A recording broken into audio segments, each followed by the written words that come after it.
Hi, everyone, and welcome to Brian's Horror Corner. I'm your host, Brian, and welcome to day 29 of my 31 horror movies in October Halloween series. First thing I want to get out of the way is I'm fighting a little bit of a cold right now. Living in the Midwest this time of the year, that happens. So if I sniffle or cough or don't sound like myself, that's what's going on.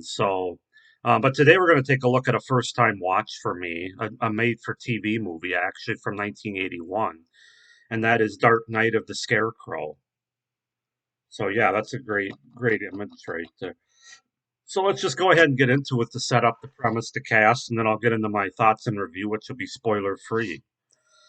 So Dark Night of a Scarecrow is a 1981 American made-for-television horror film directed by veteran novelist Frank DeFlidia, um, author of Audrey Rose, from a script by J.D. Feigelson.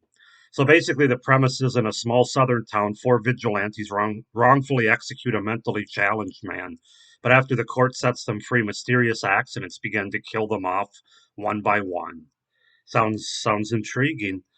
So basically, we're introduced in a small town in the deep south. Charles Elliott, Bubba Ritter, a large but gentle mentally challenged man, befriends young Marley Williams. Some of the townspeople are upset by the closeness between Mary Lee and Bubba. Did I say Mary Lee? Mary Lee Williams.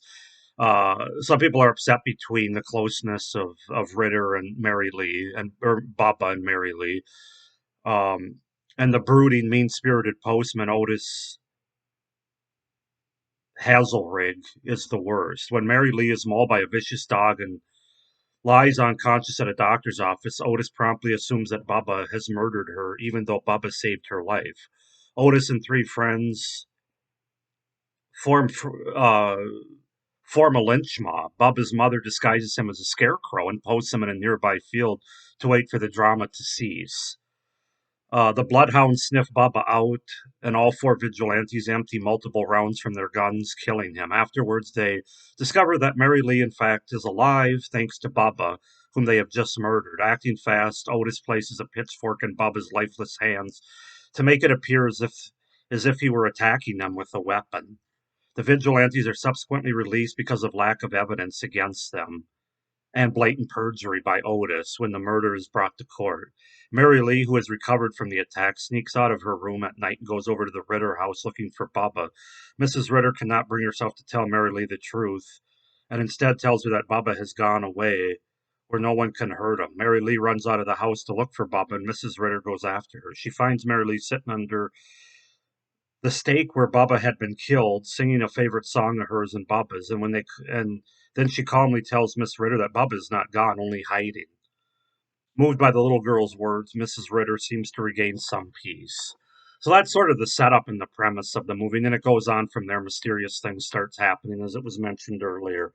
Cast-wise, we have Larry Drake as Bubba Ritter, Charles Durning as Otis Hazelrig, Robert F. Lyons as Skeeter Norris, Claude Earl Jones as Philby, Lance Smith as Harless Hawker, Tanya Crow as Mary Lee Williams, and Joycelyn Brando as Mrs. Ritter. Those are the main characters and cast. So yeah, Dark Night of a Scarecrow. Like I said, first time I'd seen this movie, and for a made-for-TV movie, I was impressed by it. I enjoyed it. I have to say. It has some of the trouble that made for TV movies does, and I'll get into that with some of my cons. But overall, I really enjoyed the watch. It was a good watch and very much in the vein of this time of the year, October, Halloween. I mean, when I think of a scarecrow, I kind of think of this time of the year. So, even though it's not directly a Halloween movie, it's a good one to watch around this time of the year. So, starting with the pros, it's really the atmosphere throughout this movie. The atmosphere is really solid, very tension filled with an underlying creepy tone that makes the movie really effective, that makes it a horror movie. I mean, obviously, you're not going to have a lot of gore or blood in this movie or even on screen kills because it's a made for TV movie. So it's really, if you want a horror movie to come across well on television, you really have to have the imagery or the atmosphere. And this movie does that. That's what makes it a very solid made for TV movie. It's also a very well written and well made TV movie, grounded in reality, which makes it even more scary and effective, in my opinion.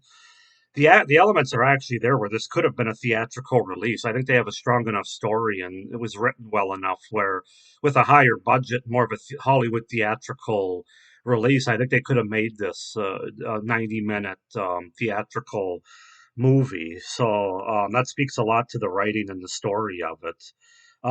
There's really good acting across the board, especially from Larry Drake and Charles Durning, who play the two main characters, you might say, as well as Joycelyn Brando too, as Mrs. Ritter, Bubba's mother.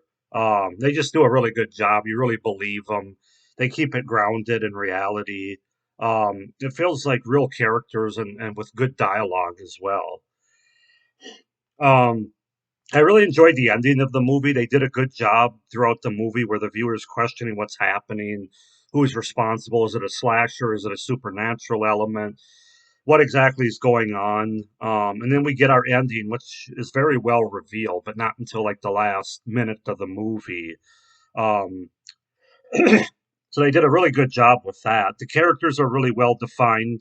Part of the writing is good people and bad people, where we as an audience have an easy time between the writing and the acting to know who's who and who we're rooting for and who we're rooting to die for, who we're rooting for to die. And very much those lines of good and bad are very well defined in this movie. Um, and right from the beginning as well.